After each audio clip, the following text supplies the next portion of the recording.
Yesterday, the former President of the Republic of Kenya, Uhuru Kenyatta, held a crucial Jubilee meeting where some of the Jubilee members, the Jubilee Party members, including the Secretary General Jeremiah Kioni, former Cabinet Secretary of Interior and the current presidential candidate Fred Matiangi, together with the Kisii Senator Richard Onyonka, Karanja Kebicho, David Morale. All these people had congregated at a meeting that was called by the former President Uhuru Kenyatta to discuss the way forward for the Jubilee Party. And Uhuru went ahead to endorse and bless the candidature of Fred Matiang'i for the position of the president in the year 2027. But in the said meeting, one thing that Uhuru Kenyatta ensured and told his people, Fred Matiang'i, he told Fred Matiang'i to go ahead and seek the former impeached Deputy President Rigathi Gachagua so that they can start an alliance that will strengthen Matiang'i as he seeks his presidential seat come the year 2027. And this is something that has been spoken in low tones in the corridors of power. But let's discuss it in this manner. Last week, it was rumored that former President Uhuru Kenyatta and Deputy President Rigathi Gachagua met at Uhuru's Ichaweri home, where Gachagua had gone to apologize to Uhuru Kenyatta and his mom, Ngina Kenyatta, because of what he did to them the 2 years that he was in power as the Deputy President of the Republic of Kenya. Now, to support this narrative, Uhuru Kenyatta endorses Matiang'i and tells Matiang'i, you should swallow your ego. You know, Matiang'i, as we all know, is a very egocentric man. He told Matiang'i that it's about time now you seek Rigathi Gachagua so that both of you can start an alliance that will sweep the country off its feet and remove President William Ruto from the seat as the presidential candidate in the year 2027. But let me give you some insight kiasi. When you look at the current political waves in the country, you will realize, yes, William Ruto is not one of the most loved people in this country. I mean, the good graces that people had for William Ruto, he lost it when Gen Z were killed during the demonstrations in June 2024. But William Ruto knows on how to deal with the political injustices in this country. He is a man that learned from the best. That is late President Daniel Toroitich Arap Moi. So Ruto has been preparing and cooking up numbers so that he will win his second term as the President of the Republic of Kenya. And that is why in his tour in the Northeastern, you have heard that now Somalis can register as Kenyan citizens without any validation, without evaluating them. People can come from Somalia and register as Kenyan citizens and acquire a Kenyan identification card. So those are some of the means that President William Ruto is using to secure his bid for presidency come the year 2027. Now, when we sit down and think about it, Uhuru Kenyatta knows William Ruto very well. And that is why before even meeting with Fred Matiang'i and calling the Jubilee meeting, he met with the former Vice President, Wiper Party leader Stephen Kalonzo Musyoka. And he advised Kalonzo Musyoka to seek an alliance with Matiang'i. Now, the dilemma between that is here is whether Matiang'i will accept to be the running mate for Kalonzo or Kalonzo will accept to be Matiang'i's running mate. As we all know, if it comes to the experience of holding the highest office in the land, Kalonzo has the higher hand. But when it comes to appealing to the people, Matiang'i has appealed to the people in very different avenues, from when he was the ICT cabinet secretary, when he migrated Kenyans from analog to digital, from when he was the cabinet secretary of education, when he dealt blow with the examination malpractices in the country. Not only that, Matiang'i also streamlined the interior docket as the cabinet secretary of interior in the country, and he became one of Kenya's most prominent cabinet secretary after the late John Mishuki. Now, how much votes does Matiangi have?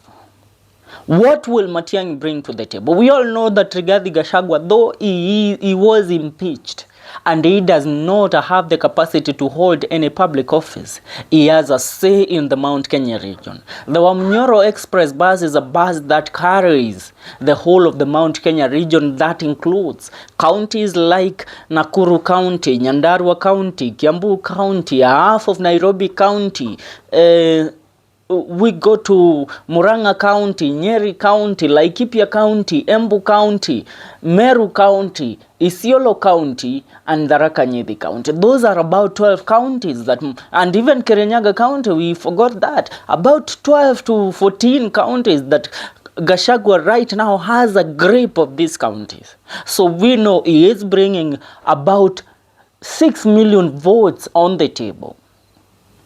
That is Gachagua for you. Now, when we look at Kalonzo Musyoka, he has about 2 million votes of the Kamba people. The Kamba nation sings whatever Kalonzo Musyoka sings. Now, go to Kisii. Here, the reason why the president brought in Richard Onyonka is because Richard Onyonka has been a vocal critic of the government of the day. He has called William Ruto by his own terms as the most incompetent and corrupt president that we have had in this country since we had our independence.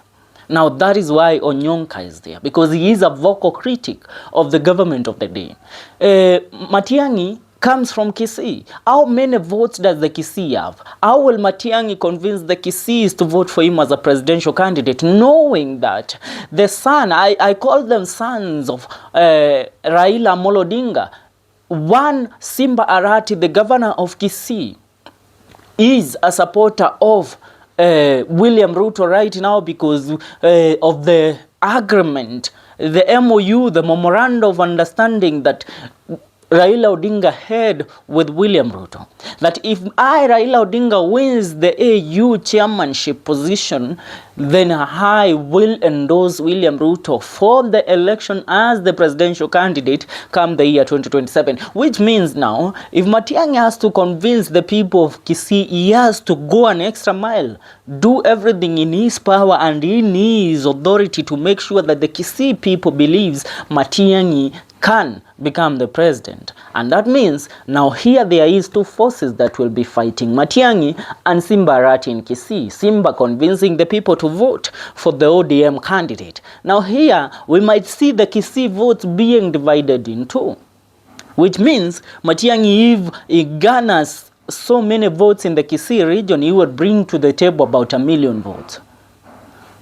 Are we together? If he brings about 1 million votes or 1.5 million votes, then he should accept the position of being the running mate of Kalonzo Musyoka, because Kalonzo Musyoka, though the Kamba people will vote for him, he has a say in the Mount Kenya region. Remember, the Kamba people are also part of the Gema community.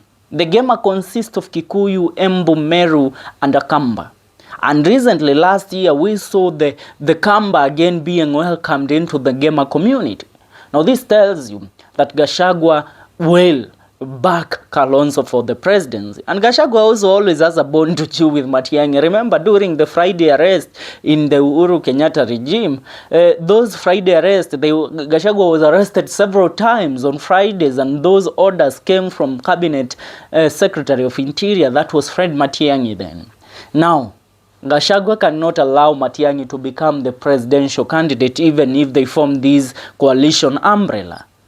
Who will become the presidential candidate is none other than Kalonzo Musyoka. Now the question is, Gachagua right now has also joined hands with Mother Karua. There is a dilemma. Who will be the running mate? Is it Mother Karua? Is it Fred Matiang'i? Who will be the presidential candidate? Is it Mother Karua? Is it Kalonzo Musyoka? Now that is where the dilemma lies. And who will accept to be removed from the equation, because in this equation we have three people, there are two positions. Now these two higher offices in the country are supposed to go to either Matiangi, Kalonzo Musyoka, and Mother Karua. Remember, Mother Karua, together with Rigathi Gachagua, decided that, you know what, because the board that oversees the registration of political parties was dismissed by William Ruto so that Gachagua cannot register a new party, then Gachagua went to Mother Karua and told her